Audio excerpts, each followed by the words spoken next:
السلام علیکم۔ میری سہیلی کا نام رابعہ تھا۔ وہ ایک غریب لوگ تھے۔ رابعہ کی بڑی بہن ماریہ وہ بہت خوبصورت تھی، اس وجہ سے اس کی شادی ایک امیر گھرانے میں ہو گئی۔ ماریہ شروع کے دنوں میں اپنے گھر میں کافی خوش رہی، مگر پھر دولت کی زیادتی نے اس کے شوہر کو عیاشی پر ڈال دیا۔ شادی کے صرف 2 سال بعد ہی ماریہ والدین کے گھر واپس آ گئی۔ 1 سال کا بیٹا بھی ساتھ لے آئی۔ ماریہ کے شوہر نے ایک دوسری لڑکی کے عشق میں گرفتار ہو کر اس کو طلاق دے دی تھی۔ اپنی غربت کی وجہ سے یہ لوگ اس شخص کا کچھ بھی نہ بگاڑ سکے تھے، لہٰذا ماریہ نے چپ چاپ اس زہر کو پی لیا۔ ماریہ نے سوچا گھر بیٹھ کر جلنے گڑنے سے بہتر ہے کہیں ملازمت تلاش کی جائے۔ بیٹے کی پرورش بھی کرنی تھی اور وہ ہر روز صبح درخواستیں لے کر مختلف دفتروں کے چکر لگانے لگی۔ آخر کار ایک فارم میں اس کو ملازمت مل گئی۔ فارم کا مالک ارباز ایک محنتی شخص تھا۔ اس اپنی محنت سے اپنا کاروبار جمایا تھا اور اپنی فارم کو چمکایا تھا۔ ماریہ نے کچھ دنوں تک اس کے فارم میں بہت فرض شناسی اور ذمہ داری سے کام کیا۔ ارباز اس کے کام سے خوش تھا کیونکہ وہ محنت کرنے والوں کی قدر کرتا تھا۔ ماریہ کا رویہ اپنے دفتر کے دوسرے لوگوں کے ساتھ باوقار بھی تھا۔ ماریہ شریف لڑکی تھی، وہ اپنے کام سے کام رکھتی تھی۔ آج کل کے زمانے کی لڑکیوں کی طرح آزاد خیال اور فیشن پرست نہ تھی۔ ارباز اس کی عادات اور اطوار کا بخور مطالعہ کرتا رہا۔ اس نے محسوس کر لیا کہ یہ لڑکی جیون ساتھی بنائے جانے کے لیے بہترین ہے۔ تاہم ماریہ پر طلاق کا دبا لگ چکا تھا اور وہ ایک بیٹے کی ماں بھی تھی، جبکہ ارباز نے ابھی تک شادی نہیں کی تھی۔ ارباز کے والدین مر چکے تھے، کوئی بھائی نہیں تھا۔ ایک بہن تھی جس کی شادی ہو چکی تھی، وہ امریکہ میں رہائش پذیر تھی۔ اس لحاظ سے ارباز اکیلا تھا۔ اس کی شادی کون کراتا؟ کافی سوچ و وچار کے بعد ارباز نے فیصلہ کیا کہ ماریہ کے گھر والوں سے رابطہ کرنا چاہیے۔ اگر یہ لوگ لالچی نہ ہوئے اور اچھے لوگ ہوئے تو ماریہ سے رشتہ کر لوں گا۔ وہ اب بھی انہی سوچوں میں تھا کہ ماریہ کی طرف سے چھٹی کی درخواست آ گئی۔ 1 ہفتے بعد وہ دفتر آئی۔ یہ اچھا موقع تھا بات چیت کرنے کا۔ ارباز نے اس سے پوچھا کہ اتنے دن کی کیوں چھٹی کی تھی۔ ماریہ نے بتایا کہ اس کے والد صاحب کافی بیمار ہیں، گھر میں بہت پریشانی ہے، اس لیے اس سے چھٹی لی۔ ارباز نے ہمدردی کا اظہار کیا اور کہا کہ میں تمہارے والد صاحب کی عیادت کے لیے تمہارے گھر جانا چاہتا ہوں۔ اگلے روز ارباز ماریہ کے ساتھ اس کے گھر آیا، اس کے والد کی عیادت کی اور اس طرح 2-4 بار عیادت کے بہانے وہ اس کے گھر کے حالات اچھی طرح دیکھ بھال گیا۔ ارباز کو ماریہ کے گھر والے پسند آئے۔ وہ غریب ضرور تھے لیکن مخلص اور شریف لوگ تھے۔ یہ اتفاق کی بات ہے کہ جب بھی ارباز ماریہ کے گھر گیا، ماریہ کی چھوٹی بہن اس کا سامنا نہ ہو سکا۔ رابعہ اس وقت یا تو کالج میں ہوتی یا پھر گھر میں ہوتی۔ اگر گھر میں ہوتی بھی تو جان بوجھ کر سامنے نہ آتی تھی۔ بہرحال اچھی طرح اطمینان کر لینے کے بعد کہ ماریہ ایک اچھی بیوی ثابت ہو سکتی ہے اور لوگ بھی لالچی نہیں ہیں، ارباز نے اس کا رشتہ اس کے والدین سے مانگ لیا۔ ماریہ کے والدین ایک دولت مند داماد کے پہلے سے ہی ڈسے ہوئے تھے۔ دوسری بار بھی رشتہ ایک دولت مند ہی نے مانگا تو وہ سہم گئے۔ ماریہ کے والد نے ارباز سے کہا کہ اگرچہ میری بچی کی خوش قسمتی ہے متعلقہ اور ایک بچے کی ماں ہوتے ہوئے اتنا اچھا رشتہ مجھے مل رہا ہے، مگر میں اپنی بیٹی کی شادی امیر آدمی سے کرنے سے ڈرتا ہوں۔ میرا خیال ہے کہ شادی اپنے جیسے گھرانے میں کروں۔ پہلے ایک بار ہی امیر گھر سے دھتکاری جا چکی ہے، اس لیے اب ہمیں بڑے گھر کی خواہش نہیں رہی۔ ارباز نے کہا انکل سب ہی لوگ ایک سے نہیں ہوتے، پھر میں پیدائشی امیر نہیں ہوں، میں نہ منہ میں سونے کا چمن لے کر پیدا ہوا تھا۔ جو کچھ بنایا اور کمایا ہے اپنی محنت اور لگن سے، میں نے وقت کو ضائع نہیں کیا۔ سیلف میڈ آدمی ہوں۔ آپ کی بیٹی کی شرافت اور اچھی عادت سے متاثر ہو کر رشتہ مانگا ہے۔ آپ مجھ پر اعتماد کیجیے، انشاءاللہ آپ کی بیٹی کو میری جانب سے کبھی بھی کوئی تکلیف نہ ہوگی۔ اس طرح کی باتیں کر کے ارباز نے ماریہ کے والد کو رشتے پر راضی کر لیا۔ اس کے بعد ماریہ دوسری بار دلہن بن کر ارباز کے گھر اور دل کی مالک بن گئی۔ ارباز بہت اچھا شوہر ثابت ہو رہا تھا۔ ماریہ بہت خوش تھی۔ وہ سوچ بھی نہیں سکتی تھی کہ کبھی دوبارہ قسمت بھی اس پر مہربان ہوگی اور وہ گھر آباد کر سکے گی۔ جس فارم میں وہ ملازم تھی، آج وہ اسی فارم کے مالکہ بن چکی تھی۔ ارباز نے اس پر یہ پابندی بھی نہ لگائی کہ وہ اپنے پہلے شوہر کے بیٹے کو اپنے ساتھ نہیں رکھ سکتی، لیکن اس کا بیٹا اپنی نانی سے زیادہ مانوس تھا، لہذا اس نے نواسے کو اپنے پاس ہی رہنے دیا۔ ماریہ کے 2 بچے اور ہو گئے اور وہ اپنے گھر میں خوش تھی۔ ایک بار اس کی بہن رابعہ اس کے گھر رہنے کے لیے آئی۔ ماریہ نے شوہر کو کہا کہ میری طبیعت ٹھیک نہیں، تم جا کر رابعہ اور بچوں کو گھما لاؤ۔ یہ لوگ گاڑی پر سیر کرنے چلے گئے۔ دوسرے روز بھی ماریہ نہ گئی، بلکہ رابعہ ہی بنوئی کے ساتھ سیر و تفریح کرنے گئی۔ اس روز یہ لوگ رات کو کافی دیر سے گھر لوٹے۔ بچے گاڑی میں ہی سو گئے تھے۔ رابعہ 2 ہفتے ماریہ کے گھر رہی۔ اس مختصر عرصے میں اس کی بنوئی کے ساتھ کس قسم کی انڈرسٹینڈنگ ہو گئی، اس کا ماریہ کو کچھ علم نہ تھا۔ رابعہ اس کے بعد باہر ہی بنوئی سے ملنے لگی اور 2 ہفتے بعد بہانے سے بہن کے ہاں آ کر رہنے لگی۔ اس بات کو ماریہ کی ماں نے محسوس کر لیا۔ اس نے رابعہ کا ماریہ کے ہاں جانا بند کر دیا اور اس کی تنہا گھر سے نکلنے پر پابندی عائد کر دی۔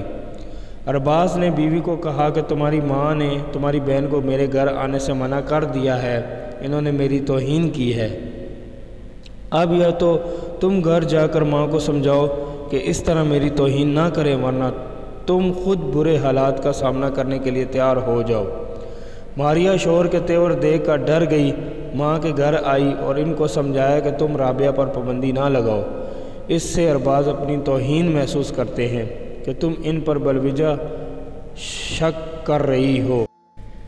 کچھ نہیں تو میرے بچوں کا ہی خیال کرو، ایک بار میں پہلے بھی اجڑ چکی ہوں، اگر دوبارہ اجڑی تو لوگ کیا کہیں گے؟ وہ مجھ کو ہی الزام دیں گے کہ بار بار طلاق لے کر گھر آ کر بیٹھ جاتی ہے، اپنے گھر کیوں نہیں بستی؟ بیٹی کے رونے دھونے سے ماں مجبور ہو گئی۔ دراصل اس کو بھی محض شک ہی ہوا تھا، جبکہ ماریہ کا دل بالکل صاف تھا، لہذا اس کو تو شک بھی نہیں گزرا تھا۔ رابعہ پھر بہن کے گھر آنے جانے لگی، جتنے دن چاہتی ٹھہرتی۔ اب تو ارباز بھی دیدہ دلیری سے خود گھر لاتا اور خود ہی اپنی گاڑی میں چھوڑنے جاتا۔ ماریہ جو جوکنی ہو چکی تھی، وہ گہری نظروں سے شوہر اور بہن کے باہم رویے اور برتاؤ کا مشاہدہ کرنے لگی تھی۔ رفتہ رفتہ وہ اصل معاملے کی تہہ تک پہنچ گئی، مگر منہ سے کچھ کہنا اپنے ہی بربادی کو دعوت دینا تھا۔ جو انسان ایک بار تباہ برباد ہو چکا ہو، وہ دوسری بار تباہ ہونے کے لیے بآسانی تیار نہیں ہوتا۔ ماریہ نے آنسو پی لیے، لب سی لیے اور منہ پر تالے لگا دیے۔ نوبت یہاں تک پہنچ گئی کہ وہ سب کچھ اپنی آنکھوں سے دیکھتی اور کچھ نہ کہتی۔ ماں باپ سے بھی کچھ نہ کہا۔ ارباز کا رویہ بدلتا گیا، یہاں تک کہ اس نے بچوں کو ہاسٹل میں داخل کرانے پر اصرار شروع کر دیا۔ ماریہ ان کی جدائی برداشت نہ کر سکتی تھی، لہٰذا وہ احتجاج کرنے لگی کہ بچوں پر یہ ظلم مت کرو، جب میں ان کی دیکھ بھال اچھی طرح کر سکتی ہوں، پھر کیوں انہیں ہاسٹل میں ڈالتے ہو؟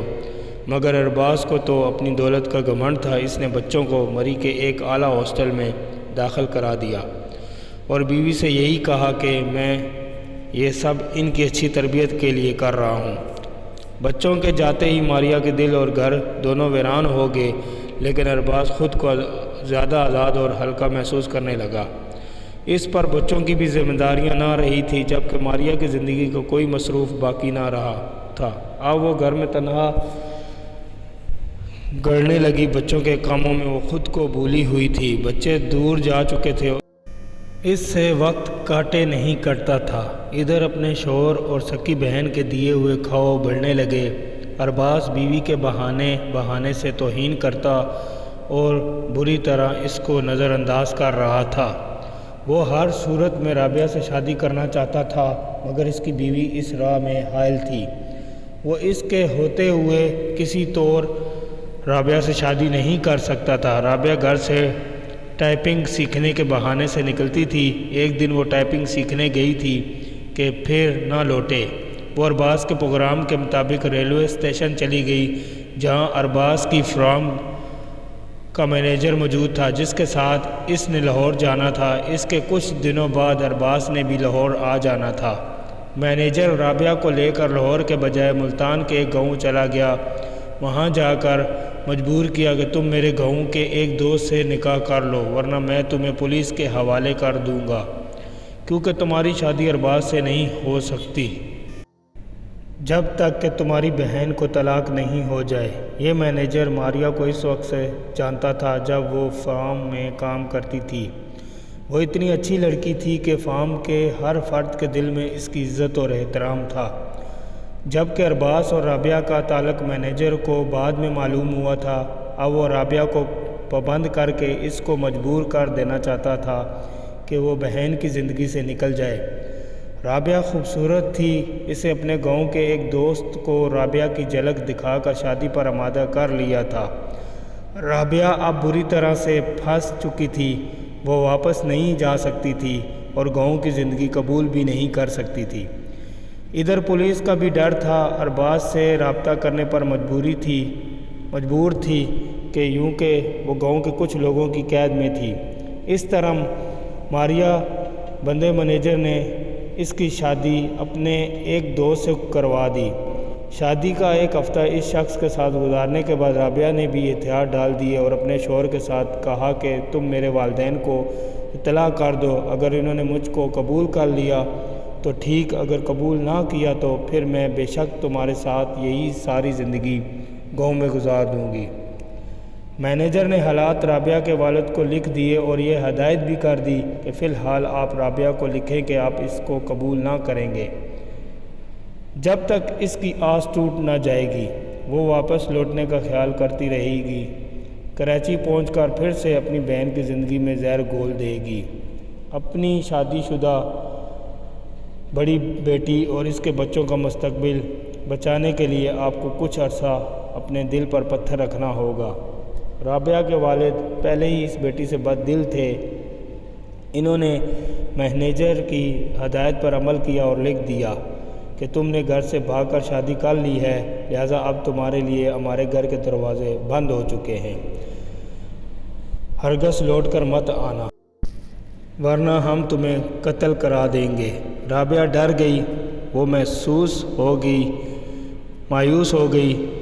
کوئی اور راستہ نہ پا کر اس نے گاؤں کی زندگی سے سمجھوتا کر لیا اور ارباز کا بھی خیال چھوڑ دیا، کیونکہ اب وہ کسی دوسرے شخص کے ساتھ زندگی کی شادی شدہ دن رات بسر کر چکی تھی اور اس کو خوف تھا کہ ارباز اس کو قبول نہ کرے گا۔ رابعہ 2 سال بے حد اداس اور بے چین رہی۔ جب ایک بچے کی ماں بن گئی تو اس کا دل تھوڑا تھوڑا گاؤں میں لگنے لگا۔ جس سے اس کی شادی ہوئی تھی وہ بھی اچھی فطرت کا مالک تھا۔ اس نے رابعہ کا خیال رکھا۔ اس طرح رابعہ رفتہ رفتہ اس کے گھر کی 4 دیواری کی عادی ہوتی چلی گئی۔ اس گاؤں میں نہ تو بجلی تھی اور نہ ہی کوئی اور سہولت جہاں رابعہ رہتی تھی۔ اس کے شوہر کی تھوڑی سی زمین اور زمین کے بیچوں بیچ ایک بڑا سا مکان تھا، جس کے 2 کمرے پختہ اینٹوں کے بنے ہوئے تھے اور 4 دیواری کچی بنی ہوئی تھی۔